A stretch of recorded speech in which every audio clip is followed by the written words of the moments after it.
Klekneš si před tímhle obřím stvořením z bázní a doufáš, že tě nerozdupe jako malého švába. Uvnitř hlavy uslyšíš autoritativní, spokojený smích.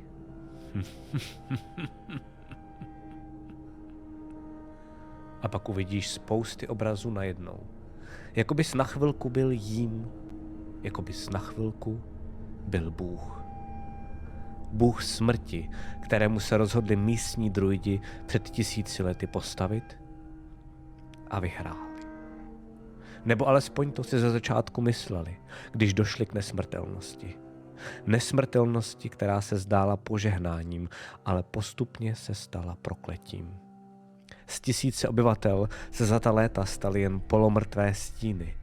Stíny, se kterými si se setkal cestou sem. A najednou před tebou stojí a chce po tobě vymyslet nové jméno. A pak, až to zvládneš, Twitch zvládne, to je na vás, je ti ochotný za osvobození darovat jednu věc. Důležité je pečlivě vybrat. A pak si volný. A touhle krajinou můžeš poprvé po 1000 letech projít jako jediný až dál směrem k Minotauřímu labyrintu. Co si budeš přát? Ještě jeden život, kdybys náhodou umřel, 1 do chatu. Smrt jednomu NPC, chat se ale musí shodnout, 2 do chatu. Moc nad nemrtvými, ať už to znamená cokoliv, 3 do chatu.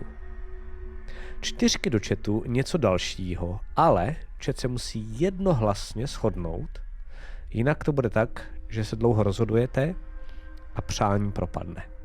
4 do chatu.